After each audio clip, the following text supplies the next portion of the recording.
Nyakubahwa Perezida wa Repubulika, abateraniye hano n'abadukurikiye hirya no hino, uyu ni umwanya dutegereje kwakira ubutumwa mwatugeneye kuri uyu munsi. Umwanya ni uwanyu.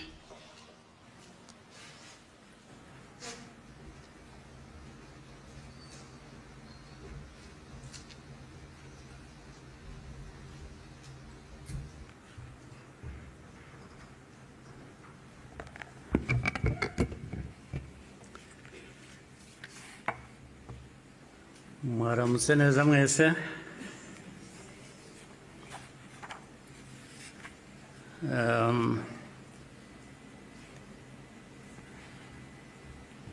Ngira ngo mpere ku ngingo yo kuvuga ubuhamya Minisitiri Bizimana yatugejejeho. Hari ubundi buhamya burebure burimo amateka akomeye Theoneste namaze kutugezaho. Ibyo twumvise byose bifite aho bishingiye. Ni ukuri abafite uko babihakana cyangwa babihakanya, ngira ngo bafite akazi gakomeye kugira ngo uhindure amateka nk'ayo y'abantu nk'abandi, uyagire uko ushaka, yaba mu gihugu hano byaba hanze, cyane cyane bakunze guhindura aya mateka yacu ku mpamvu zitandukanye.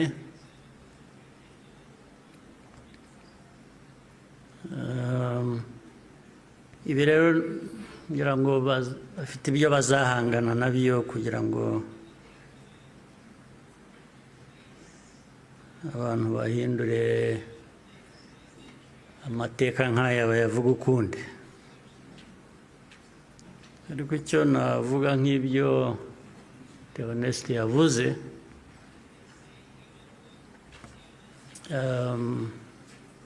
ibihe byo birahinduka, ibihe byarahindutse.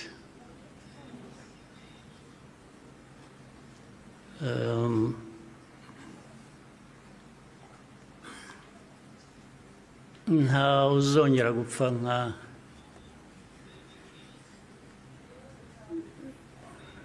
nk'uko Theoneste yabivugaga n'abapfuye, cyangwa nawe uko yapfuye. Buriya yarapfuye, kuba ariho ni nko kuzuka, ariko nta wakongera gupfa kuriya. Impamvu kandi mu zindi nyinshi,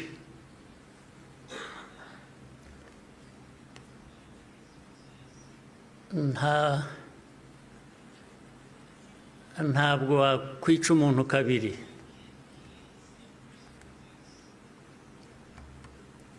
Ubigerageje azakwica mbere yo kumwica.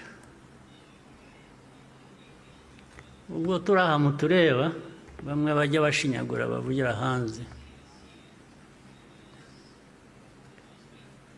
Igihugu cyose, igihugu cy'u Rwanda ureba, ntabwo gishobora gupfa kabiri.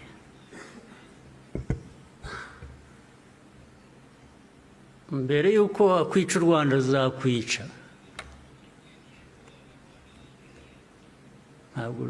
Ntabwo wakwica abantu kabiri, ntibibaho. Tureba aha ntabwo twapfa kabiri. ari twe bakuru, ari abana bacu ntawe uzabica kabiri, ntibishoboka, ntabwo byakunda.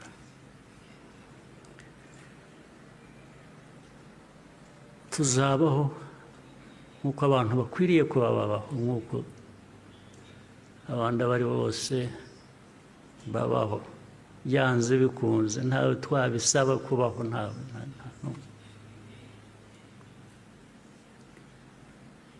Uko mbivuze uku,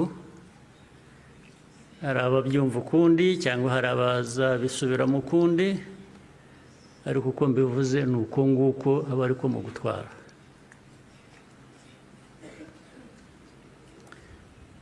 Ndabasaba rero ngo nkomeze ijambo ryanjye mu rurimi abashyitsi bamwe hano bumva, batagombye kubasemurira, cyangwa se benshi cyane bari hanze bafitanye isano n'amateka yacu, harimo n'abo bayahindura bakayagira uko bashaka. Ndagira ngo mvuge mu rurimi bashobora kumva ntawe basemuriye. Muranyihanganira.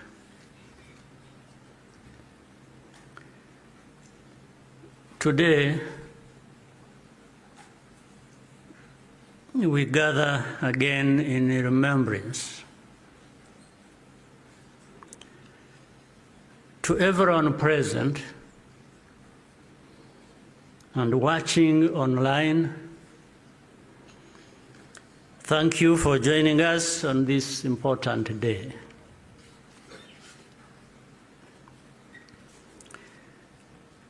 We deeply appreciate the friends who join us every year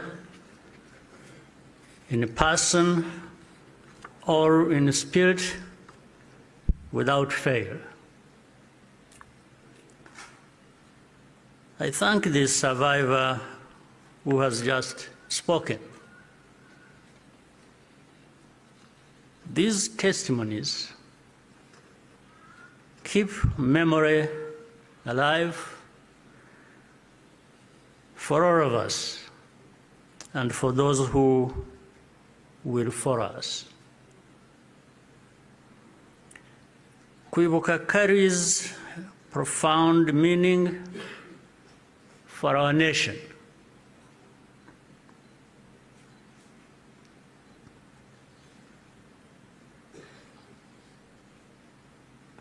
It is how we confront and overcome the divisions that nearly destroyed us.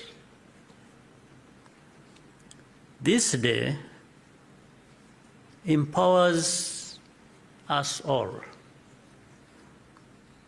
We draw on the strength of survivors who provide the reservoir of humanity that feeds our nation's soul.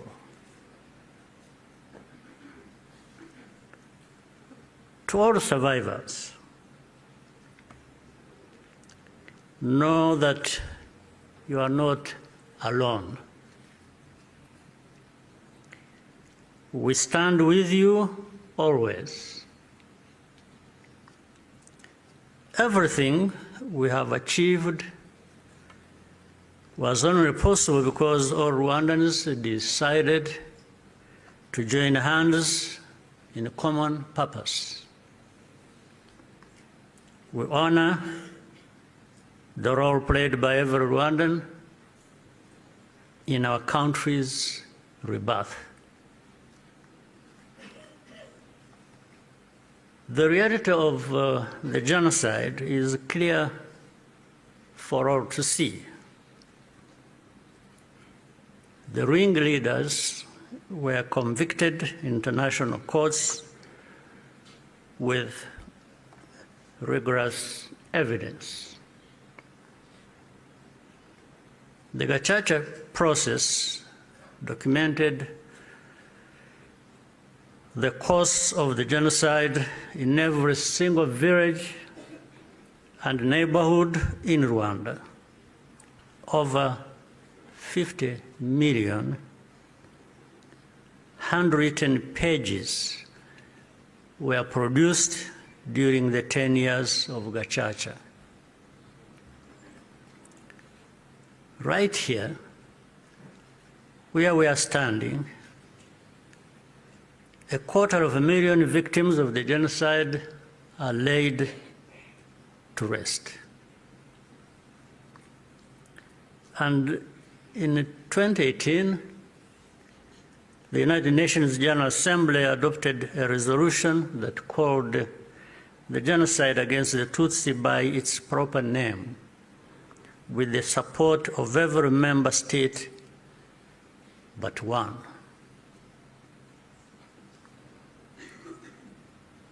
The truth is undeniable, and yet we still find people sowing doubt and twisting the facts up to today. This is not just a matter of ignorance, but something much deeper. It means that the risk of seeing history repeat itself is a constant danger if we allow ourselves and our friends to become indifferent. Genocide denial begins long before the genocide itself is committed. There is a pattern of looking away from the warning signs or taking them lightly. Hate speech turns into hate acts, dismissed as expressions of popular discontent. Behavior that should be immediately condemned is rationalized and minimized. The preparations are masked by narratives of popular grievance and fear. In the process, a moral equivalence is created between the targets of the genocide and the planners of it. All of these elements were present in our own story. There are some who pretend that the genocide against the Tutsi was a spontaneous event. That's not true. It was carefully prepared and carried out in plain sight.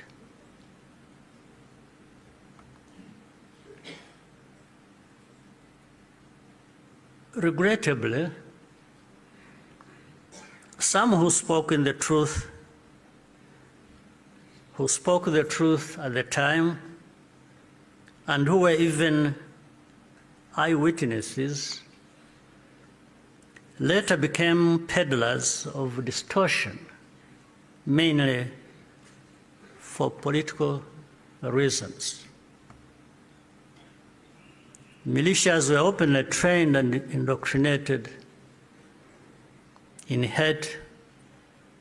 Weapons were imported in large quantities, and Rwandans who opposed it were threatened or killed. Before 1994, communities were subjected to waves of smaller massacres meant to normalize the killing and also to measure the reaction of the wider world. And with only a few heroic exceptions, the world was unconcerned until it was too late. In the early 1960s, after countless Tutsis were killed or forced into exile, international voices such as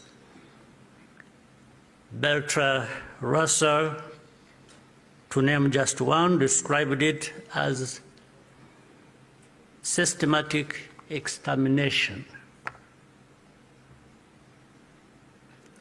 The pattern continued in the 1980s and early 1990s, when Tutsi communities such as the Bagogwe in the northwest were targeted in organized attacks.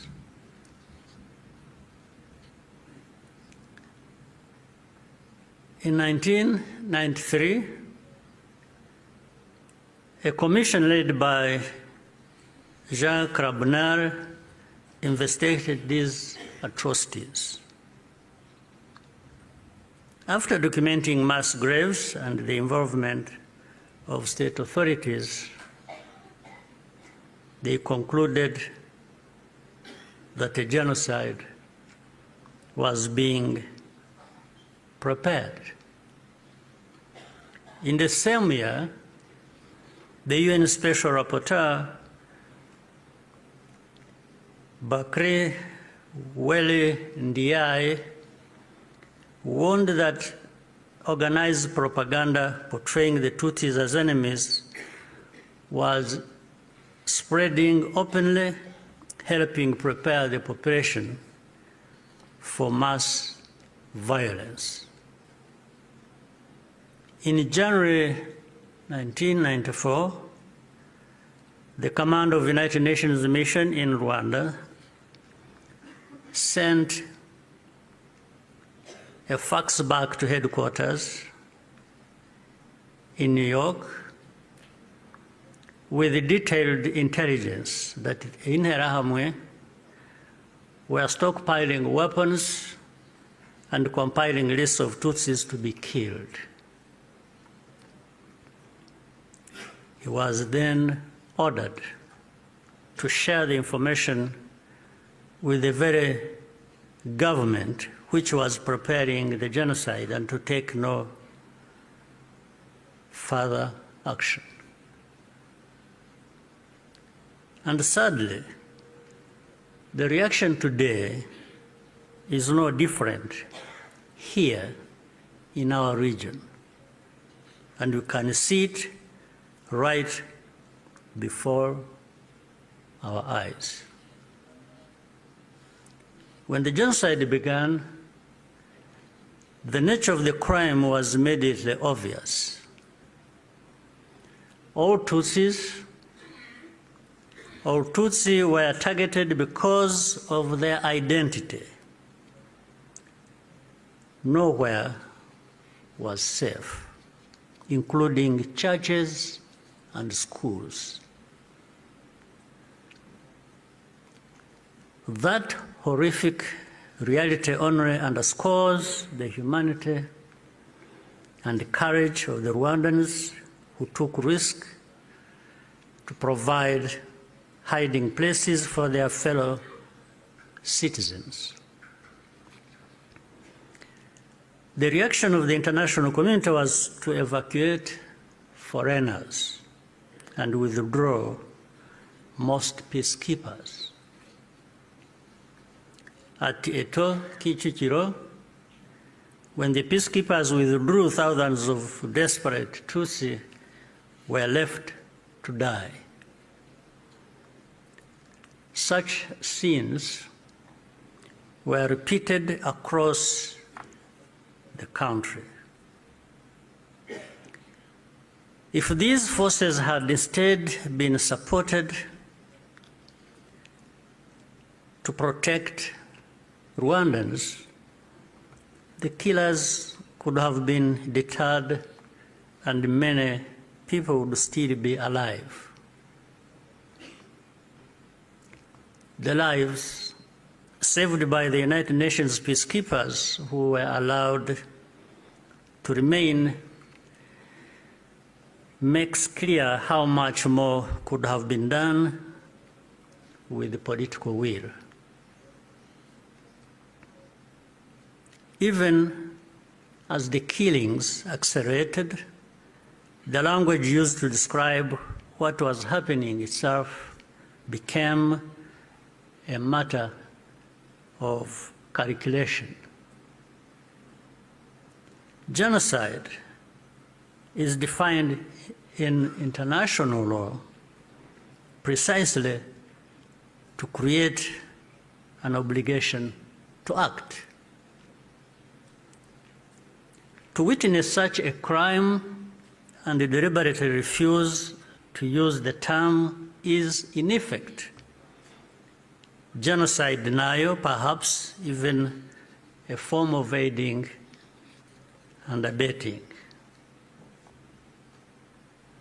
The technology existed to disrupt the radio broadcasts that directed the killings.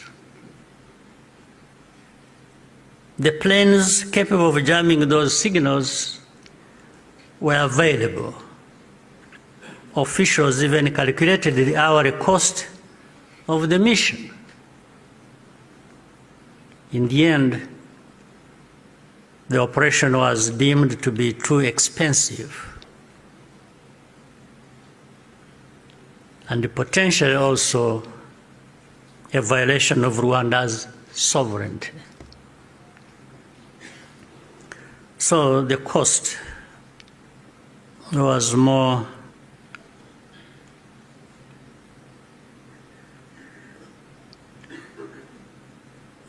it became too expensive. It was more expensive,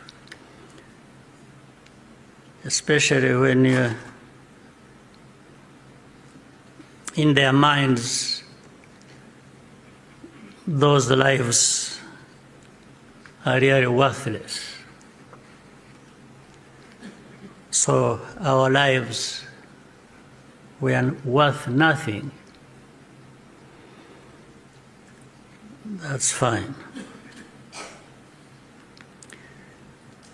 For Rwandans, the lessons have been brutal.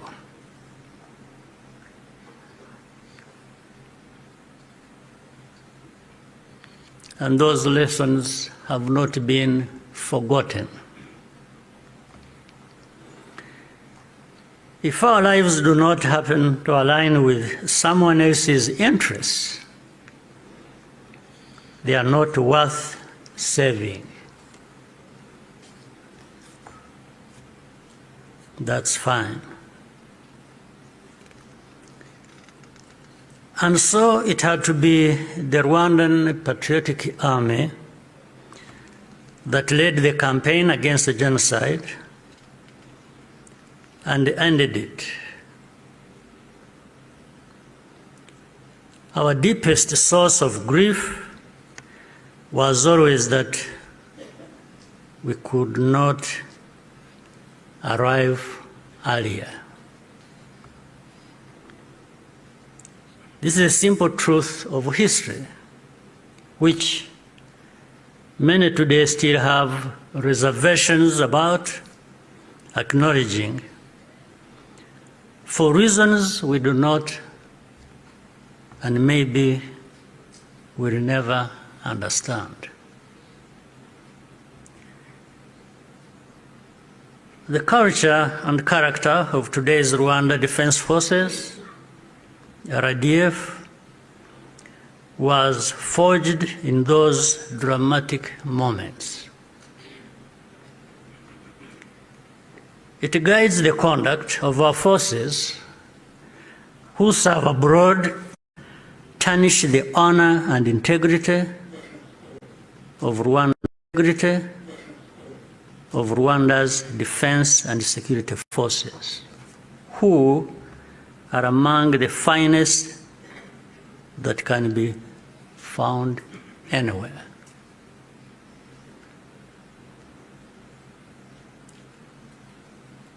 I look forward to raising this matter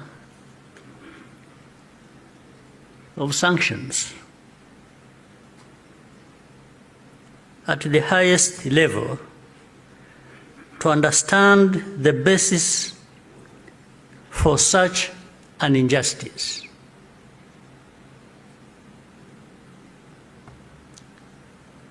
Rwandans understand the cost of tolerating extremism, and our central security principle is to put the protection of civilians first. After the genocide, Rwandans chose to rebuild our country together. With that came a promise to never let the politics of genocide take root ever again. I tell you, genocide cannot happen here again. It won't happen.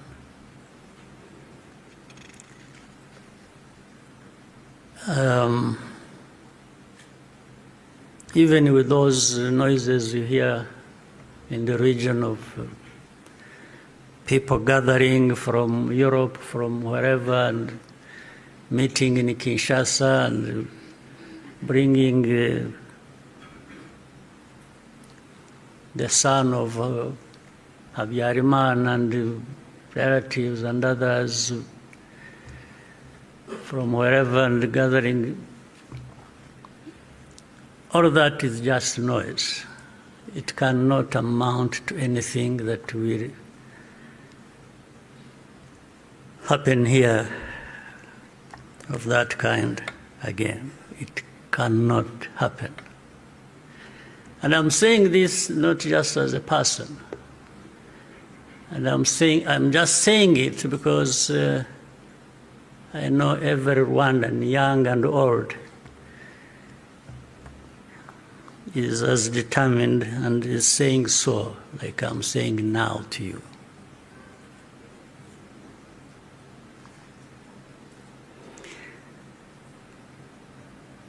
Along the way, Rwandans faced constant criticism and many attempts to twist our history.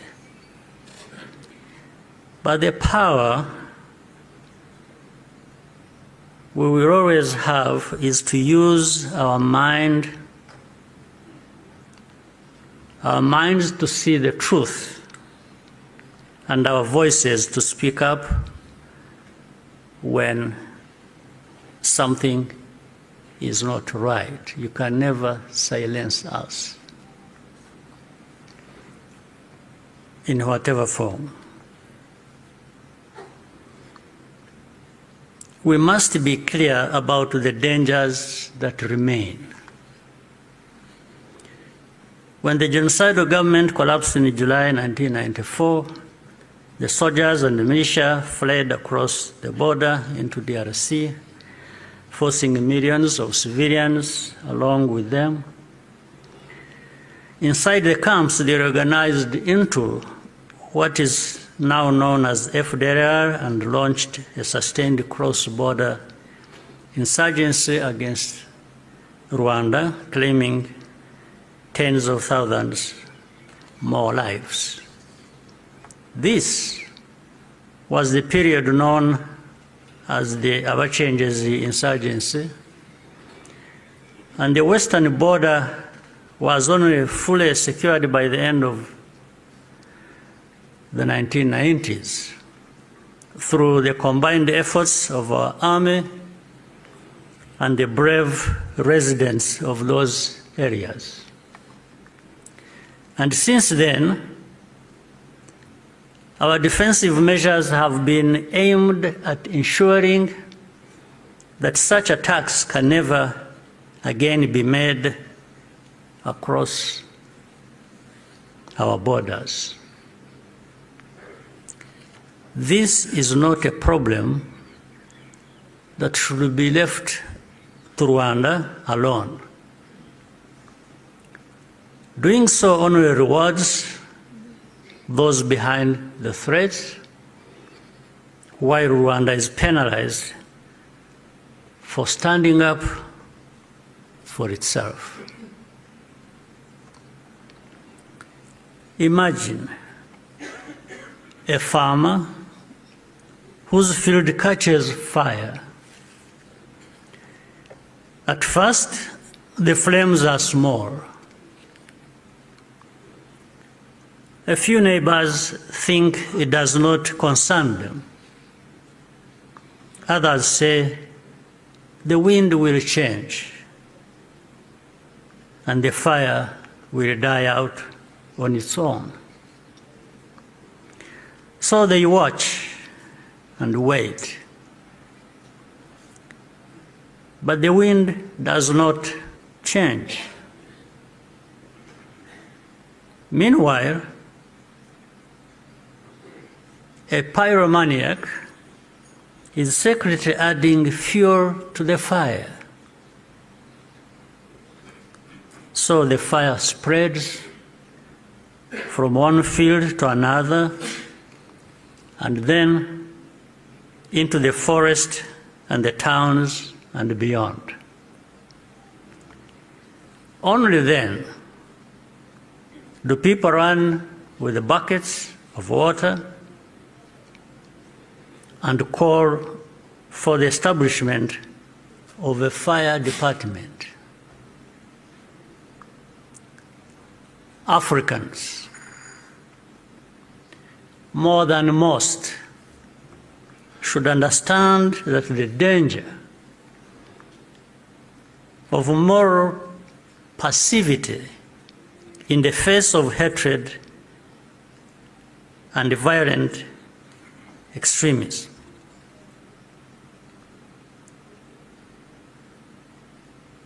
We should understand that danger, especially in the face of hatred and violent extremism. Africans, more than most, we must be reminded by all this history. Today, our continent accounts for the majority of the world's active conflicts.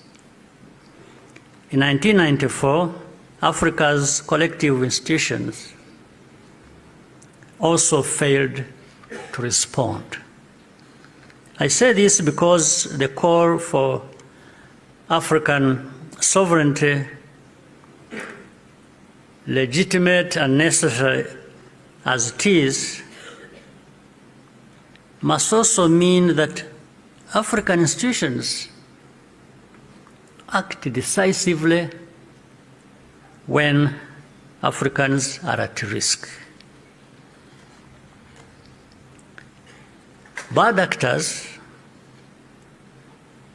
must not be allowed to hide behind the principle of sovereignty, to evade responsibility for abuses or deny citizens their rights.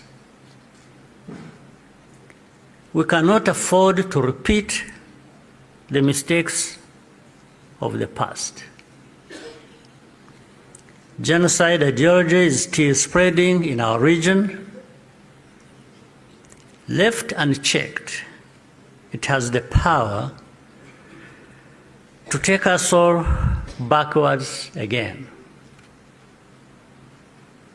There are those who claim that Rwanda exaggerates,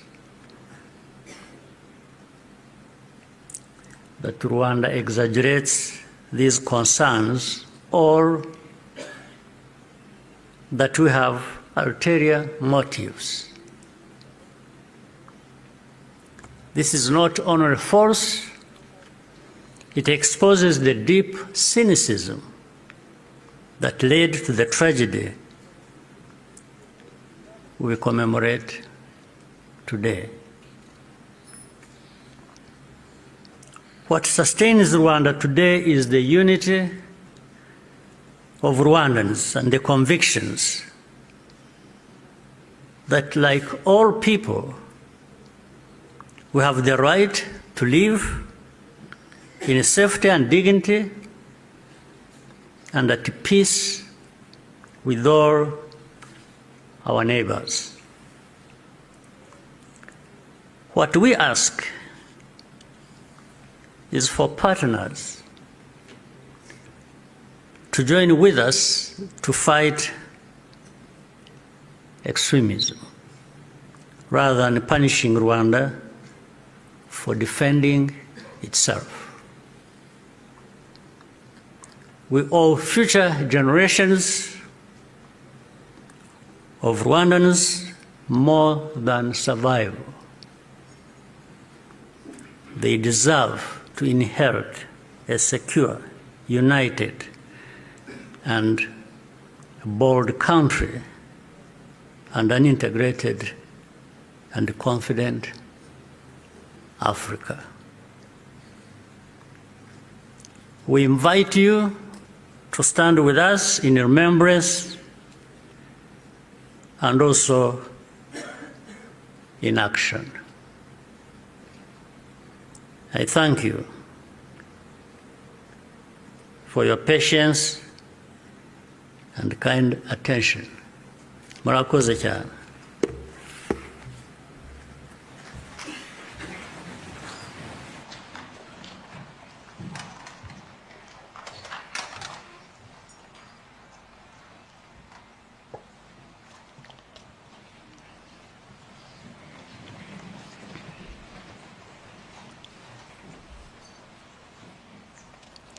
Murakoze nyakubahwa Perezida wa Repubulika kubw'ubutumwa budukomeza mutugejejeho.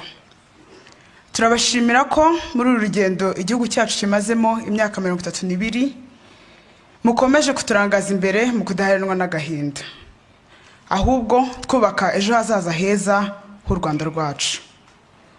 Abanyarwanda ntabwo tuzongera gupfa.